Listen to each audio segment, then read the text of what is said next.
নমস্কার বন্ধুরা। তো আজকে আমি একটা বিরাট ইম্পর্টেন্ট তোমাদের জন্য ভ্যাকেন্সির কথা বলবো, যেটা হচ্ছে শুধুমাত্র ডিপ্লোমা ছেলেরা অনেকে আমাকে মেসেজ করছে, কল করছে। তাদেরকে আমি প্রথমেই বলি যে ডিপ্লোমার ভ্যাকেন্সি কিন্তু চলে এসছে। যারা ডিপ্লোমা করে বাড়িতে বেকার বসে আছো, যারা ডিপ্লোমা মানে পলিটেকনিক করে, যারা বিভিন্ন ট্রেড নিয়ে ভালো করে ডিপ্লোমা, যারা অনেকে আইটিআই করেছে, তারপরে ডিপ্লোমা করেছে, দিয়ে বিটেক করেছে, তারা ডিপ্লোমা বিটেক ছেলেদের জন্য একটা খুব সুন্দর সুযোগ। তাদের কিন্তু কিভাবে জয়েনিংটা হবে কোম্পানির আন্ডারে, দুটো কোম্পানিতে এটা আছে, আর দুটো কোম্পানির কিন্তু সেম প্রসিজিয়ার। কিভাবে তোমরা জয়েনিংটা করবে বা কিভাবে অ্যাপ্লাইটা করবে আমি তোমাদেরকে স্টেপ বাই স্টেপ বলে দেবো। তো স্কিপ না করে পুরো ভিডিওটা দেখো, আর আমার চ্যানেলটাকে এখনই কিন্তু সাবস্ক্রাইব করে নাও। তো বন্ধুরা, আমি তোমাদেরকে প্রথমে বলে দিই যে ডিপ্লোমা ছেলেদের জয়েনিংটা যে হবে সেটা কিন্তু মানে পুরোটা সিবি বেসিকে হবে। কীভাবে হবে আগে স্যালারিটা আমি বলে দিই বন্ধুরা। যারা ডিইটিতে যাদের জয়েনিং হবে, রেশমি বা জয়বালাজিতে, তাদের কিন্তু স্যালারি রেশমিতে বেশি আছে। কীরকম স্টার্টিং কিন্তু এখানে 22,000 টাকা তাদের স্টার্টিং দেবে ডিইটি যারা ফ্রেশার্স, ঠিক আছে। আর জয়বালাজিতে কিন্তু 20,000 টাকা কোম্পানি পেরোলে। প্রথমে শোনো, এটা কোম্পানি পেরোলে। আর রেশমিতে যেটা আগের থেকে যারা আইটিআই ফ্রেশার্স ছিল বা 12 পাস 10 পাস ছিল, তাদের কিন্তু এখনও ওই জয়েনিংটা চলছে। কন্ট্রাক্ট আন্ডারে যে বেতনটা আগের ভিডিওতে বলেছিলাম, ওটা কিন্তু যে কেউ আমাকে এখনও মেসেজ করতে পারো, করে দেবো। আর যারা ডিইটি যারা জয়েন করেছিল মানে করতে চাইছো, ডিপ্লোমা করে যারা বসে আছো, যারা বিটেক করে বসে আছো, বিটেকটা আলাদা লেভেলে হবে। কিভাবে হবে, তাদেরকে কিন্তু প্রথমে তাদের একটা ভালো সিভি বানিয়ে তাদেরকে জমা দিতে হবে। কিভাবে, আর স্যালারিটা তো বলে দিলাম। জমা তোমরা কিভাবে দেবে সেটা আমি তোমাদেরকে পরিষ্কার বলে দিচ্ছি। অনেকে ভাবছে কোম্পানির সাইডে যে দিতে হবে, না বন্ধুরা, কোম্পানির সাইডে দিলে তোমাদের কিন্তু ওটা সাইডেই পড়ে থাকবে।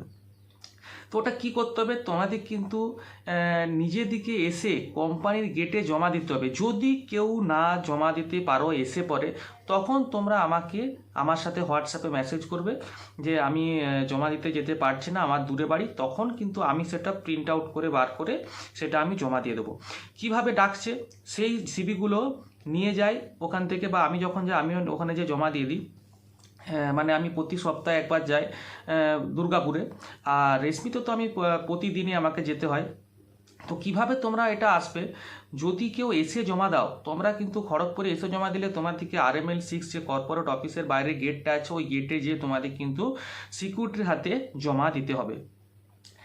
আর কিভাবে তোমরা বালাজিতে যাবে, বালাজিতেও সেম প্রসিজার, তোমাদেরকে ওখানে যেয়ে কিন্তু সিকিউরিটির হাতে জমা দিতে হবে। যদি কেউ দূরে বাড়ি থাকে, যদি আসতে না পারো, তখন কিন্তু তোমরা আমাকে তোমার যে সিভিটা আছে সেই সিভিটা আমাকে হোয়াটসঅ্যাপে পাঠালে, এই রেশমিতে জমা দিতে, মানে রেশমিতে জমা দিয়ে দেবেন এটা বলে লিখবে, বা তোমার বালাজিতে জমা দিতে হবে এটা লিখবেন। তারপরে কী প্রসিজার সেটা আমি তোমাদেরকে বলে দেবো।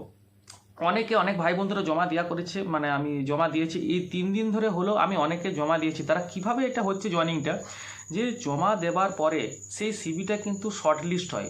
শর্টলিস্ট হওয়ার পরে সেইখান থেকে কোম্পানির রিকোয়ারমেন্ট অনুযায়ী তারা কিন্তু 8 জন 7 জন 5 জন করে তারা কিন্তু স্যাররা কল করে ডেকে ইন্টারভিউ করায়। সেই ইন্টারভিউ থেকে তাদের কিন্তু ডাইরেক্ট কোম্পানি পেরোলে জবটা হয়। তো কিভাবে তোমরা করবে আমি বুঝতে পারলাম, কিভাবে তোমাদের জয়েনিংটা হবে। সেখান থেকেই কিন্তু তোমাদের জয়েনিংটা হবে প্রপার ইন্টারভিউ হয়ে। এটা তো কন্ট্রাক্ট আন্ডারের কাজ নয় যে ডাইরেক্ট এলে ঝাট করে হয়ে গেল, সেটাও নয়।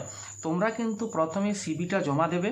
সিভি জমা দেওয়ার পরে কেউ ধরো আমাকে পাঠালো, আমি কিন্তু কোম্পানি অফিসে যেয়ে ডাইরেক্ট জমা দেবো। আর তোমরা এলে কিন্তু সিকিউরিটি অফিসে দিয়ে দেবে, ওখান থেকে জমা হয়ে যায়। একটু দেরি হয় কিন্তু হয়ে যায়।